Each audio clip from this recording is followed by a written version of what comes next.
Welcome to the Bitcoin Infinity Academy, brought to you by Plan B Network and Bitbox. This is the second course on my second book, Bitcoin Independence Reimagined. I'm Knut and I'm here, as always, with Luke the Wolf. How are you today, Luke? Doing great, Knut. Looking forward to this one. Cooperation and coercion should be an interesting one. Yes, this is chapter 2. So we'll just get right into it, I think. I think so. All right. Here we go. Cooperation and coercion. Workers of the world, unite, Marx and Engels commanded in the Communist Manifesto. You have nothing to lose but your chains. The idea was to get the workers of all nations to cooperate in order to overthrow the bourgeoisie and revolutionize the world. Turns out they had quite a lot to lose, and that they didn't necessarily lose their chains in the process either. Involuntary cooperation is not an effective economic process. It steals time and effort from those involved. When a person is disallowed to pursue his own goals, he is also stripped of the will to cooperate with others to reach these goals and realize his dreams. A person has but two tools at his disposal to gain the cooperation of others. One is speech, and the other is violence. Money is the linguistic tool he uses to express how much he values the other person's efforts. It's an intersubjective agreement that works because both parties believe it to be true. They believe it to be true because they believe that the money exchanged will hold its intersubjective value long enough for the receiving party to exchange it for another good or service. When the money used is inflationary and therefore expected to lose value over time, people are incentivized to use it earlier rather than later. In other words, it makes people think that having a high time preference is something to strive for. Keynesian economic theory, which endorses inflation, makes people believe that fast, unconsidered transactions are what drive an economy forward rather than slow, thoughtful ones. Governments love these theories since they keep citizens indebted and submissive. Well, quite the start, Knut. What are you getting at here? Well, this is a TLDR on Bitcoin and sound money and how much better the world would be if we didn't have states and governments messing around with our incentives all the time, isn't it? I mean, the big point here is a point I make in many chapters of many of the books, and that is the dichotomy between communication and violence, that humans have these two modes of action. And in a free market, both parties need to believe that they have something to gain from the interaction for the interaction to take place at all. When there's coercion involved, that is not the case. Then at least one party may not want the interaction to happen. And therefore, the total amount of ends reached cannot be anything but the same or lower when coercion is involved. So this is basically the very basic underlying argument for free markets from an Austrian perspective. Yeah, well, and I think it's a very poignant point to contrast at the moment. I'll say nothing more on this except whoever chooses violence is the one who loses. Yeah, and whoever chooses violence, or rather aggression, I shouldn't say violence, but aggression, because violence in defense of something is very different from aggressing against others. Yeah. Especially aggressing against someone who's only speaking and not using violence. Yeah. Then whoever chooses the aggression is the fascist, not the person standing up for free speech and freedom of expression. Very much so. I don't have anything more to say there. You clarified the point I was getting at a little bit, though. If you turn to violence to get your point across, yeah, I don't think that's a very good point. Anyway, let's continue. Yes. Austrian economic theory, or reality, on the other hand, teaches us that in order for a civilization to thrive long term, its population needs to be able to make informed investment decisions long-term because this process is the very foundation of civilization. The voluntary cooperation of two or more humans is the civilized way of doing things, hence the very word civilization. In this sense, the private sector is much more publicly owned than the so-called public one, which is basically made up of redistributed stolen goods. Public spending is like a game of poker without bets. When a person has nothing to lose from bad decision-making, bad decisions will be made. When a person is held accountable for his or her actions, when that person has skin in the game, he will make more rational decisions and fewer irrational ones. This is not to say that every private investment is sensible. It is just that having something to lose is a key underlying requisite for sound decision-making. And this is basically reminding me of the meme thing that Guy Swan was the give a shit matrix. The give a shit matrix. Exactly. Yeah, and the give a shit matrix is Milton Friedman's idea from the beginning, I think. I think he got that from him. Maybe Friedman didn't call it give a shit matrix, but something else. But it's great. This is these 4 quadrants, and you have a y-axis and an x-axis, and it basically says your money is someone else's money and spending it on yourself or someone else. And when you're spending your money on yourself, you are the most responsible. When you're spending someone else's money on yourself, like if the company you work for is paying for your hotel, for instance, the higher the likelihood that you will choose a 5-star hotel instead of an affordable one. And if you're spending your money on someone else, yeah, then you do care about that. But depending on who you're spending the money on, you might not spend it as wisely on others than on yourself. Like you may choose a cheaper product. And of course, the worst quadrant is spending someone else's money on someone else, because then you don't give a shit at all. You don't have to, especially if you're not held accountable for it. And this is basically what states and government institutions are. They are spending others' money on others, and they don't give a shit. If they go below their budgets, they won't get any more money next year. So they might as well just frivolously spend as much as they dare to do. And this is why they grow like cancers. So yeah, free market, for fuck's sake. It's not like the corporate world is entirely immune to that. You have corporations, large corporations, that have basically the same exact problem because they're just so big that the middle management who's making the money allocation decisions, it's the same exact issue, except that the company itself is taking in money from the free market, theoretically, if they're not getting too many subsidies and if taxes aren't ridiculous. But the whole system is flawed for this reason. The more that the skin in the game is removed from the system, it's a worse outcome generally. Exactly. I think there's something about Dunbar's number here too, that if the company grows beyond that, the likelihood that people will spend irresponsibly goes up. But if a company is that successful, the inevitability is that it will grow. It's just that it's the companies that realize that they have grown too large and too inefficient that they reinvent themselves and stay agile. What was the statistic that most Fortune 500 companies are founded in the last 60, 80 years, something like this, and there's only a few of them that are older than that, and there were companies that were big 100 years ago that have slipped out of relevance, right? It's the same thing as the generational cycle too. Like if someone makes a lot of money, their kids probably will be responsible enough to keep it, but it's the third generation that just frivolous, it just spends it all and then all the money goes away, right? So it all follows these cycles, not the business cycle, but it's natural enough. It follows the line of human type of thing. Yeah, something like that. I don't know if we can ever avoid that. Like I don't know if we ever have enough. We've reduced scarcity enough for us to not have these cyclical things. I think at the very minimum, some individuals will do better than others, period. Yeah, and there's nothing inherently wrong with that. No. And funny you should mention the Fortune 500 companies, because in Sweden, the statistic is the other way around. 49 of the 50 biggest companies were founded before 1950, I think. I'm not entirely sure about this, but it's something like that. I might be off by a couple of companies or a couple of years. But the thing is, they're all founded before social democracy took over and made it impossible to grow fast enough.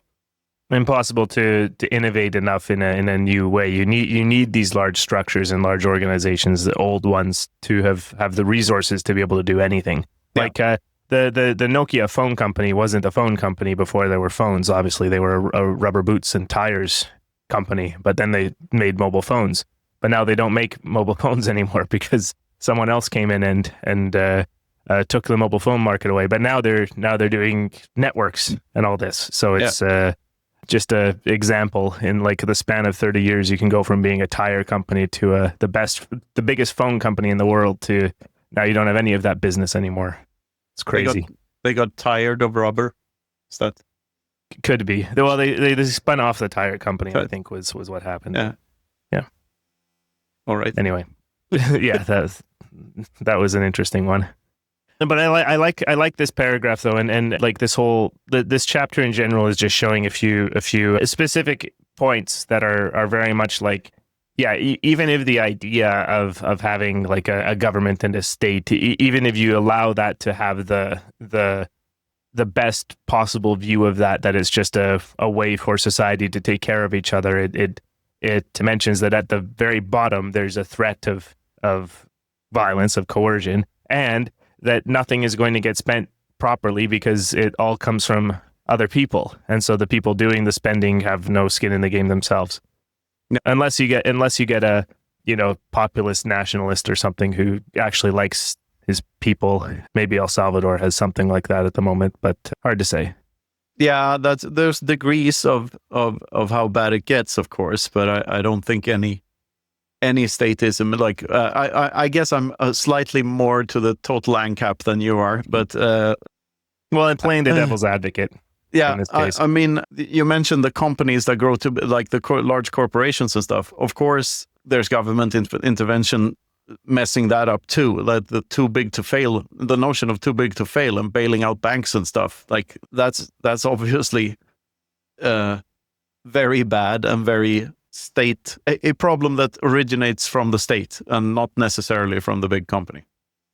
Well, okay. That's definitely not fully true. The problem doesn't only originate with the state. These companies get large and like they. No, I'm not denying that. I'm not denying that, but I'm saying that bailing them out doesn't help the problem. It makes the problem worse. When you get these companies that are too big to fail and they get government subsidies and stuff, that part I agree with. But just the mechanism of like I've been in enough middle management level this and that's to just like that's a real thing that you sit in bullshit meetings and nothing gets done and money gets allocated to stupid things and all this, and it's just maybe if there was no corporate taxes and there was no government subsidies and stuff, it would be a lot better. But I think companies just get to a certain size and people start getting comfortable, especially if something makes if a company is very good at the thing they do and they keep making money, like they don't really have incentive to do anything other than that.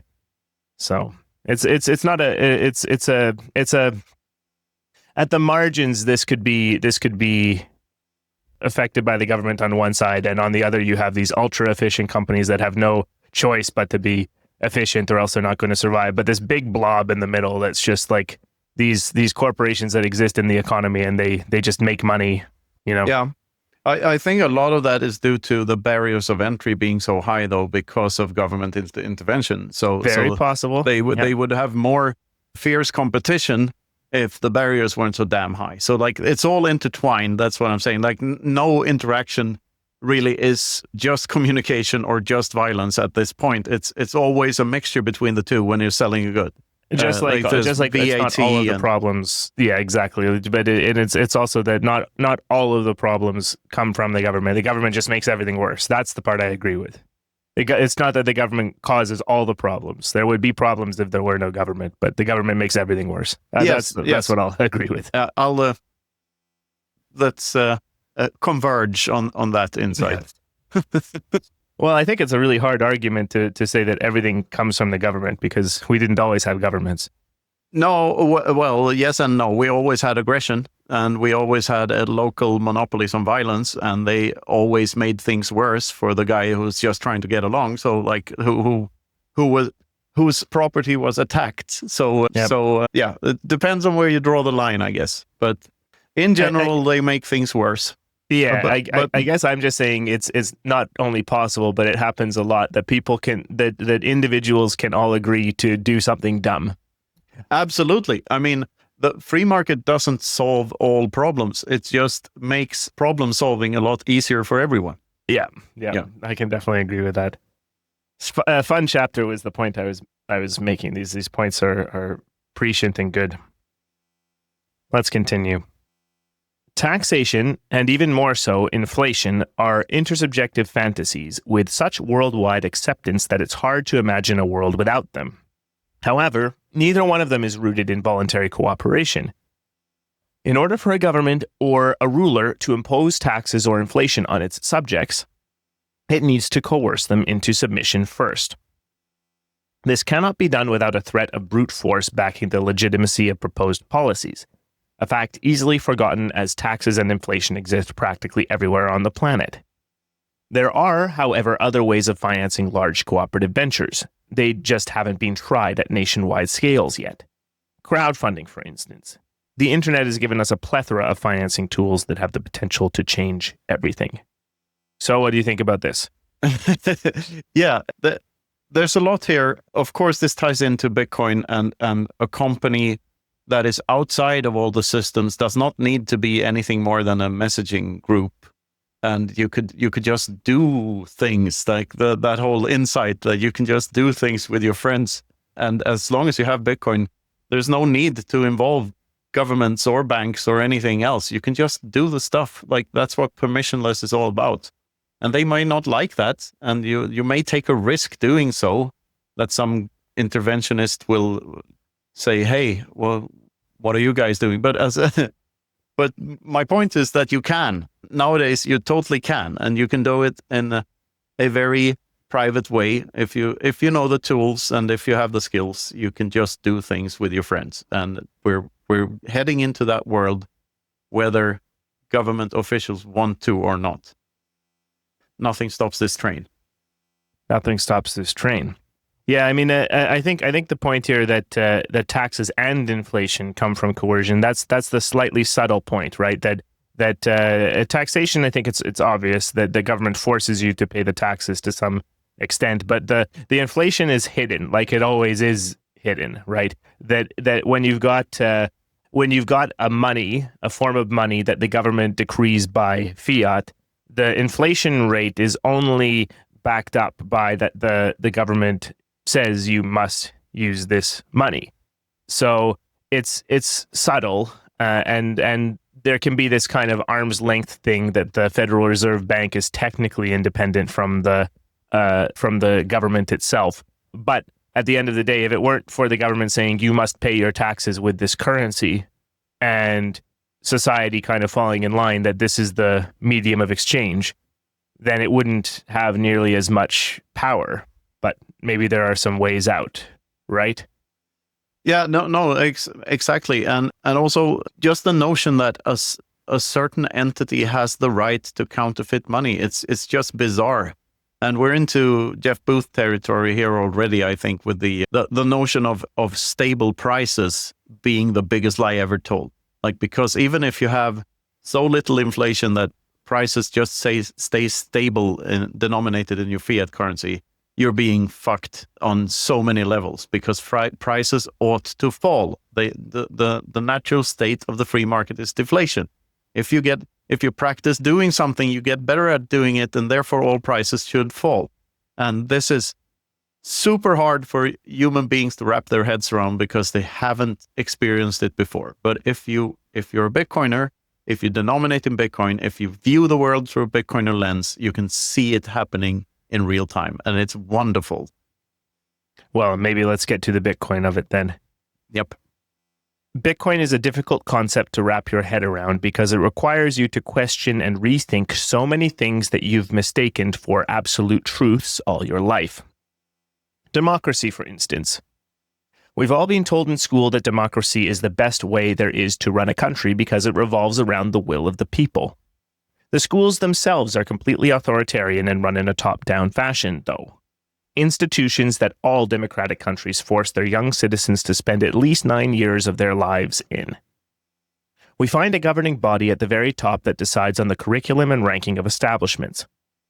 On one level underneath, we find an unelected bureaucrat, the principal or headmaster, who, in turn, governs the next layer of authoritarian rule and law upholders, the teachers, who are in charge of controlling the serfs.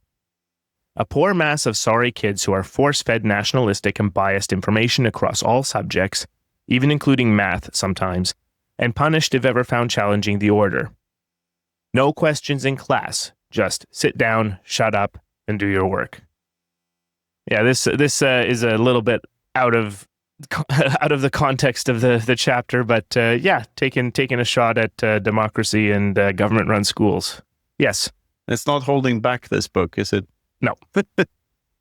No, and I mean, private schools as an alternative are not really private if the state can dictate what curricula they need to follow and what they need to teach to people. So it's all just a muddled statist mess. And even the most basic things you were taught in school about democracy and about everyone's equal worth and all of this stuff, question all of it, because all of it deserves questioning. Like, nothing is off limits here. Everyone's equal worth is, from first principles, a lie. No human being is worth an equal amount of anything to any other human being at any point in time. It's always subjective and dynamic. I'd rather shoot the guy who shot Charlie Kirk than you, Luke. So like, if I'd rather not shoot anyone, but if like, and maybe I have to rephrase that because of some YouTube filter here. I don't know. But my point is that no one is of equal worth. Like, that's a complete lie. And we were told that every single day in growing up in Sweden. And also, democracy is the big taboo word, never to be challenged for some odd reason. And that odd reason is that it's propaganda, unfortunately. Yeah, I mean, there's a couple of big points there. I think acknowledging that not everyone is the same, and not being the same, I like better than not being equal. Like, you can allow that everyone has the same, first of all, the same basic right to be left alone and the same expectation of human dignity. That's fine, but people aren't the same, right? I think that's the thing that the Nordic model or the Prussian model or whatever it is, like, really doesn't like. The lefties and the commies definitely don't like that. And people have different skill sets and aptitudes and interests, and that's what makes the world such a great place. It's why we're not all boring. It's why it's interesting to travel the world, because you get to meet different people and see different things. Otherwise, we'd all be this samey morass of nothingness. But yeah, it wouldn't work. We wouldn't have the division of labor. Everything would suck. The free market would never emerge. Like, it would completely suck if everyone was the same. We need to have different skill sets and different talents and different, like, otherwise it's just a dead end. And the harsh but true follow-on to that is that some people have more skills, higher aptitudes generally, and some people are going to be better at finding their place in the free market that is valuable to other people. Or other people, some people are going to be forced to do something that they don't particularly enjoy because they don't find a better niche, right? Like, these are harsh points that the school system doesn't like. No, and I would say they're not harsh. Like, if someone is better on the free market, on a real free market with sound money and no interventionism, that means that person is better at providing value to others. That's what that means. That means that person is getting gratification for providing value to others. Like, that's all it means. It means better for everyone. So it's a very collectivistic insight in that sense. Well, the harsh part is for the more than 50% that are average or below. Yeah, but it's better for them. That's my point. They are the ones that have the most to gain from this.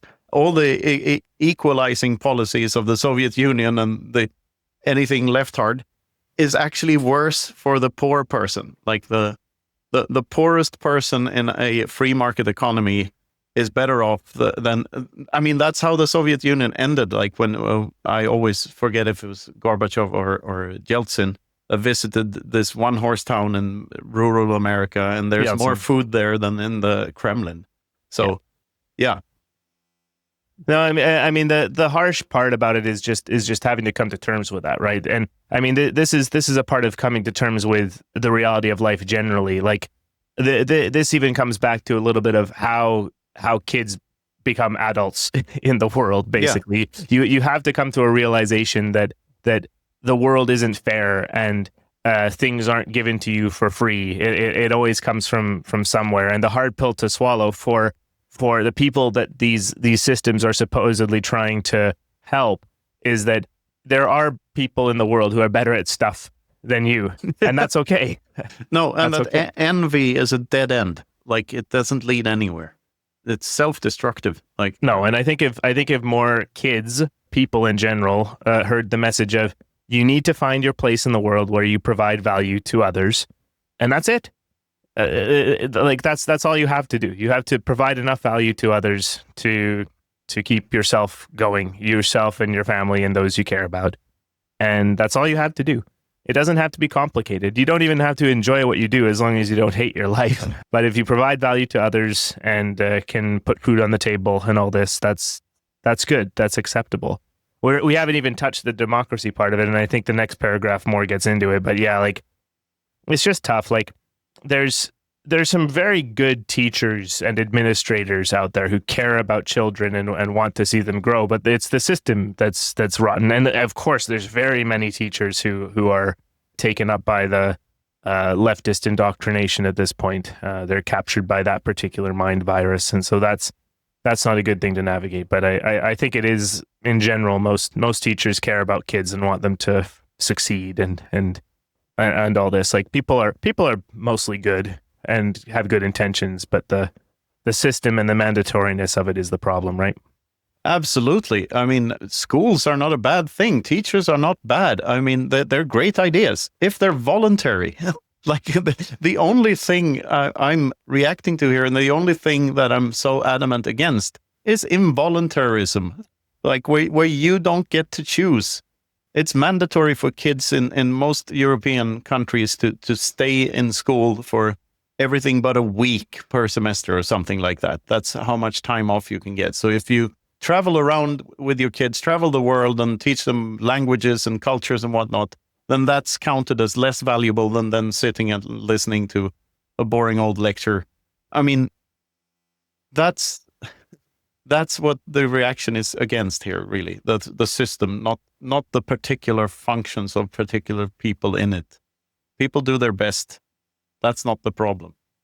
No, absolutely. And I mean, it's definitely a great service to have your kid go to a place that they learn stuff. And I'm certainly much more refreshed at the end of a regular work day, and I shouldn't be, than on the weekend where I have to take care of my kid the entire time. Yeah. But and he enjoys it too. He loves going to his daycare. Absolutely loves it. Like he's ready to go 15 minutes before he's allowed to even enter the building. So it's nice for kids to get the chance to socialize with each other and maybe learn some stuff. But as you say, it's the mandatoriness of it and not having the flexibility so much. But yeah, interesting aside there. Yes. Shall we continue about democracy? All right. Here we go. We can vote for this or that politician, but we can't vote ourselves out of democracy itself. It's not voluntary. Democracy is marketed as the only legitimate way of governing a country. In almost every school, it's compared to nothing but the systems of power that preceded it, namely feudalism, religious rule, plain old dictatorship, or despotism. These systems often involved some form of hereditary rulership. When democracy came along, people felt empowered since they had a say in the decisions made. But the coercion didn't disappear. Taxes didn't go away, and the right to print money certainly wasn't given to the people. In the early stages of the democratic process, whereupon many of the big companies that entire nations rely on for their prosperity today were founded, taxes were generally low, and there weren't that many institutions in place. For example, in my own country of birth, Sweden, taxes were below 20% between 1850 and 1950. During this period, income per capita in the country increased eightfold. The average age of a big Swedish company is 94 years, which means that most of them were founded during this era. In 2004, when Swedish taxes had more than tripled, and social security programs had been in place in the country since at least the 70s, 16% of the government's budget went to sickness benefits for Sweden's objectively rather healthy population. A large public sector requires a lot of administration, and administration spawns bureaucracy. Institutions and bureaucrats, once given a right to exist, soon become experts at defending their own necessity, no matter how absurd their initial supposed function may be. Yes, democracy. Yeah, there it is, the history lesson on Sweden. This is once again about how institutions grow like cancers and how the bureaucracy is expanding to meet the needs of the expanding bureaucracy. Yeah, absolutely. And as you say, it touched on the statistic that you mentioned earlier. And it's funny too, like the main point here sort of is that a lot of this stuff is just unintended consequences, like democracy or republicanism. You bring up Dunbar's number being kind of the factor here, and I'm sure there's really something to that. Like democracy works at small enough scale. Republicanism even works at small enough scale. Like if you have 160 representatives, each representing 160 people, maybe that works, right? But it's when it expands and expands and expands. And I think the phrase of democracy is the worst form of government except for all the others. Like it's the Churchill paraphrase. Yeah. Like it's true that we don't really have an alternative system to replace it with, but it definitely isn't working. And of course, there are people who advocate these days for some degree of monarchy or even just basically authoritarianism of some kind that would replace democracy. In other words, a benevolent dictator or something like that would be theoretically better than what happens with democracy. But I think the bent that this show tends to take and your books tend to take are just get rid of the state altogether, and that's the idea, right? Yes and no, because I don't believe you can. I think there will always be people who aggress against other people. And I think in certain geographical areas, there will, because of this fact, monopolies on violence will form. So the message I'm trying to spread is more like, yeah, but you can take matters into your own hands, and there are tools to get out of these systems and not have to worry about them as much anymore. Bitcoin is one, passport theory is one, Noster is one, like encrypted messaging is one. Like we can just do stuff, and we don't have to do them within these frameworks that are dictated to us by others. We can just do shit the way we want to do shit, and that's more like, because I don't view libertarianism or anarcho-capitalism or whatever as a political view at all. I see it more as a lens to view the world through that is more truthful, and thereby you can shape your life in ways that makes you support these evil entities less, and that's always a good thing. So that's more the point I'm trying to make. Yeah, and I mean, when you take this into practice a little bit, I think there's a large trend within Bitcoin circles and in libertarian circles generally, that's kind of like a night watchman state is one of the more ideal forms of government, something that's as small as possible that basically only handles security and conflict resolution. And here you have the difference between the Rothbardian and the Misesian views, because Mises believed in that. However, Rothbard didn't, because he came to the conclusion that such an entity will always grow like all other centralized government entities. So he pointed out that thought is just as utopian as the thought of no state at all. A minimalist state has never existed long term. It always grows. So yeah, I'm more on the Rothbardian side here.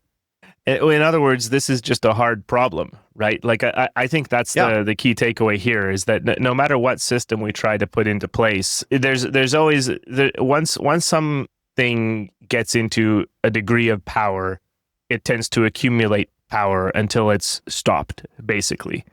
And I think the thing is, Western style democracy for sure appears to be going in the direction of things are too big, there's too much central power, and the trend towards decentralized power is painful and hard to do against such large entities. The United States, Canada, the EU. The EU and the United States might as well be equivalent to each other. Like the individual states in the EU have about the same amount of real rights as the states in the United States of America. Slightly more, maybe. But yeah, they're all of these just central top-down institutions that make all the rules for everyone else. And they eat themselves at one point. That's the inevitable outcome. And I think like framing the problem correctly is super important here. The problem is aggression, and it's a personal problem for you. How do you avoid being aggressed against? And that is simultaneously the best thing you can do if you want to be good for humanity or whatever. Like if you want to be, then avoiding taxes is the best thing you can do for world peace. Not using inflationary currencies is the best thing you can do if you want your kids to grow up in a peaceful world. That's because that's the least supportive of aggression thing you can do.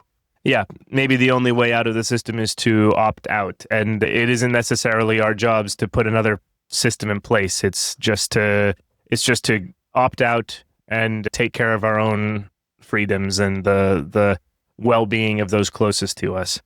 Exactly. That's because the whole notion of we and a system, that's what we're opting out of. Like, this is my problem. I opt out of I don't want to participate in this particular popularity contest, and I don't want to participate in this game that you're playing. So I don't. I think you might be we might already be getting towards the conclusion of this chapter. Maybe I'll finish off the last couple of paragraphs here, and then we can wrap up. Absolutely. Here we go. In the long run, the coercive methods of big government and large corporations become very expensive to maintain.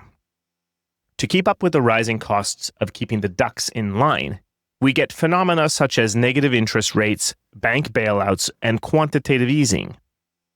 There is a limit to how much a government can earn from taxation, as shown by the Laffer curve. But not all governments are aware of this, and few see their economic downfall coming before they're already in an unsustainable position. No matter how bad these behemoths become at their jobs, it is always the little guy that will have to pay for the whole charade. Bitcoin fixes this for you by refusing to take part in any of it. We're all coerced into some behaviors. All of us live in a certain jurisdiction with its own unique set of laws and regulations. Of course, many of these laws, if not most of them, are designed to protect us from violent coercion in one way or another. However, the very notion of a law book governing our actions alters how we interact with each other in many subtle ways. If a person knows about a law and its repercussions, he is unlikely to break it intentionally, even if the supposed crime is victimless and hurts no one. If he has a lot to gain from breaking the law and believes that he can do so without too much risk, he will break it, but only if his personal sense of morals permits him to do so. Because of these relatively high thresholds to a person's decision-making processes that the existence of a law infers, most people just try to live their lives as if they agree with every policy and law their government chooses to impose on them. In other words, maybe the system is kind of self-fulfilling, something like that. Yeah, and you have a mention of the Laffer curve here, which one of Sweden's former prime minister called right-wing extremist thing, even though it's kind of obvious. If you have zero, it's basically the theory that if you have 0% taxes, the government has zero income. If you have 100% taxes for everything, then the government has zero income because no one would do anything. So there's a curve in between these 2 points where the government can actually have any income at all. And if the taxes are too high, their income is diminished and decreases rather than increases, because at some point people would just stop working if you take all their stuff. So anyway, I think there's a callback, somewhat unfortunately here, to the Charlie Kirk thing again. The awful murderer thought, according to his worldview and his made-up law, just as made up as any government law, like he made up his own law, and he shot a person for communicating verbally, which is an awful crime that is unforgivable, and it does change the incentives of other people that wish to speak up. People, if you're in a society where you know that proponents of free speech and proponents of arguing your way into a better world can get shot, then you're not in a free society anymore. And this is the danger of government intervention. It's also, I saw Bernie Sanders had a speech after Charlie Kirk's death, and for the most part, it's a great speech. But he said something on the lines that whenever people are coerced into not speaking their minds, then they're not in a free society anymore. Well, duh, Bernie. That's exactly what you're trying to do to everyone.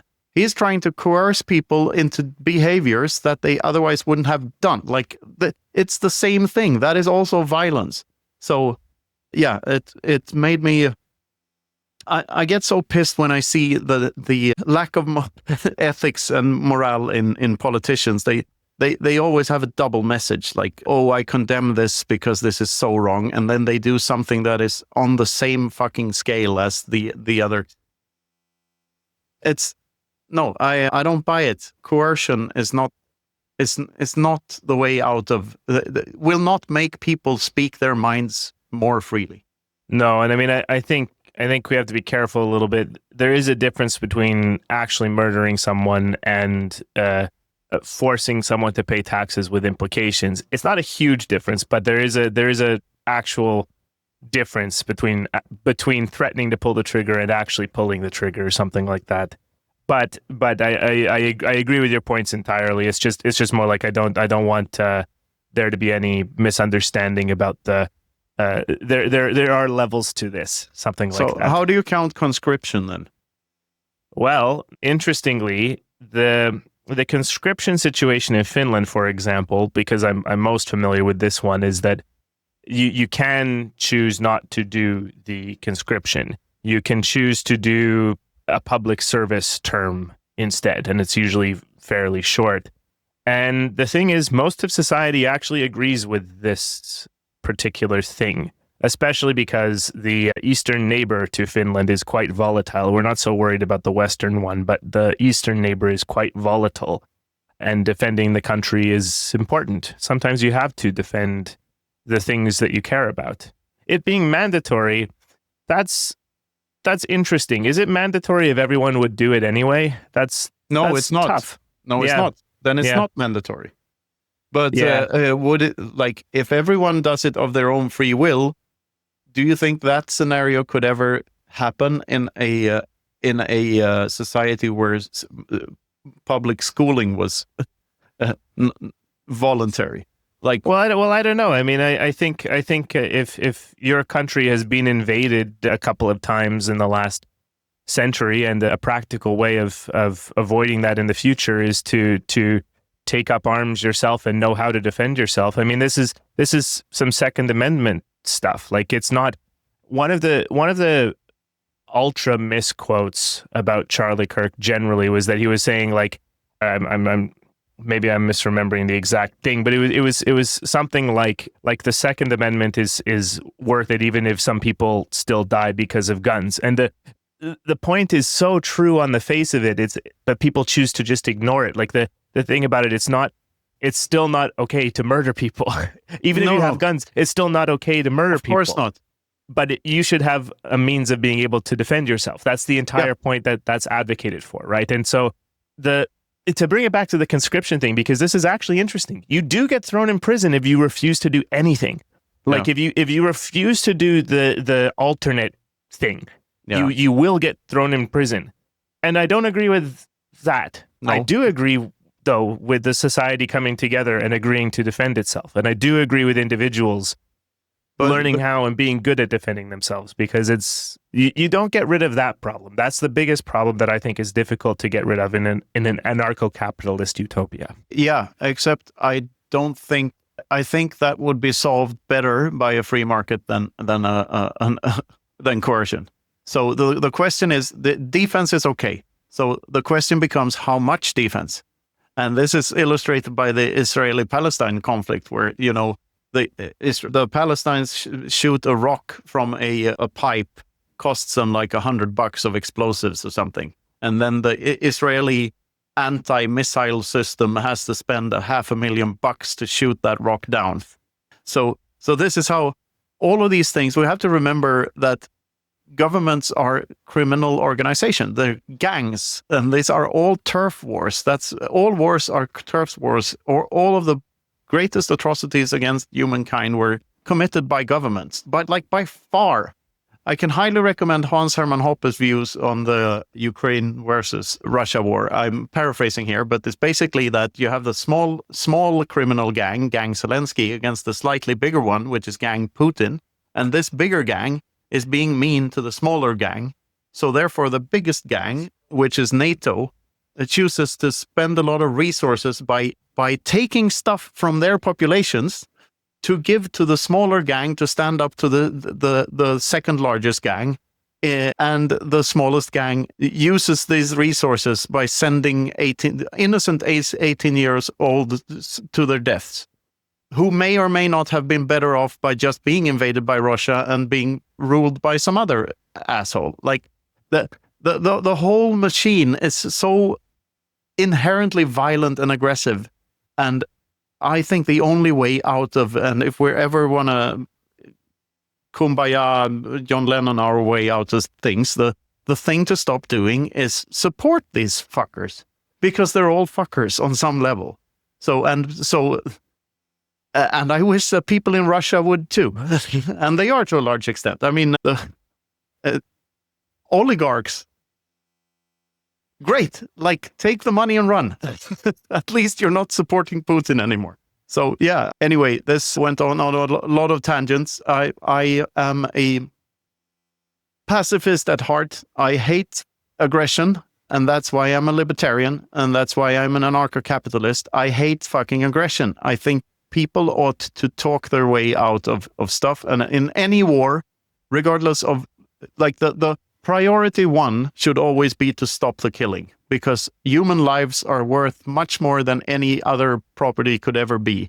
So stopping the fucking killing is always priority one, and by any means necessary, even if it means the bad guy wins a bit of land or not. So that's where I stand on wars in general.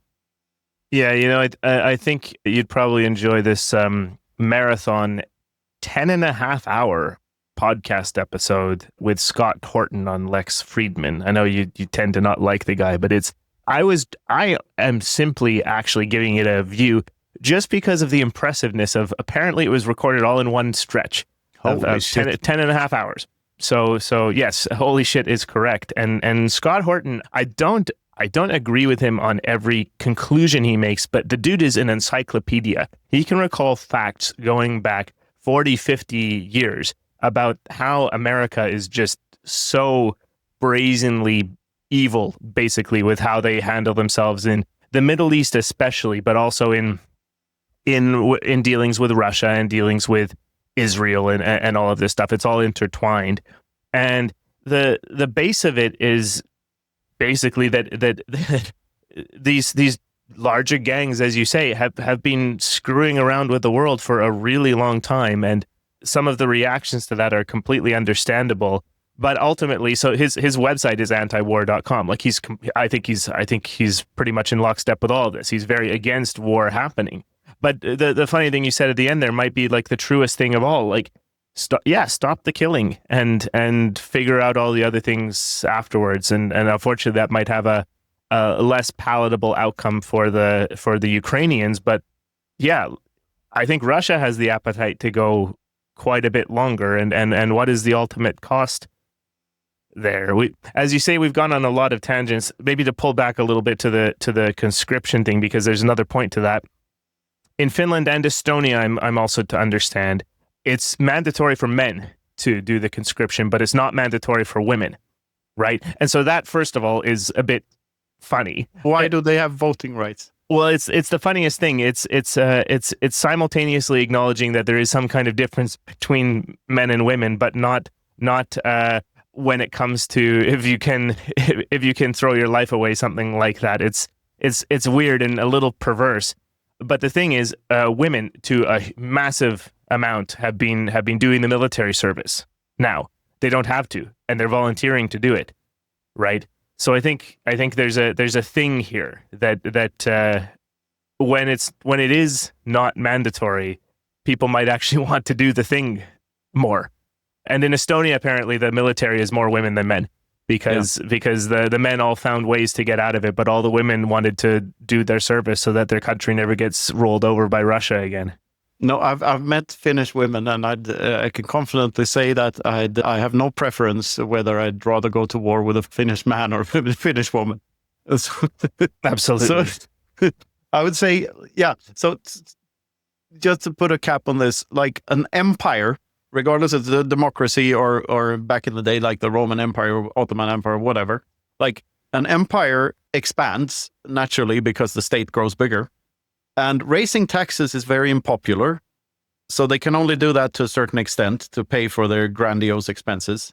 So then the second tool in the toolbox is inflation, because that's more covert and the people don't detect this as much. But if you're an empire, you don't want your currency to lose all its value, because then you lose power as the empire. So the third option becomes to expand and take other people's shit. And it's all bad. But war is probably the worst because it involves actual killing of people and not just taking their freedoms away. And that's worse. But, you know, if you don't like war, stop supporting them. Stop using fiat currencies. Stop paying taxes to any extent you can. Yeah. Opt out.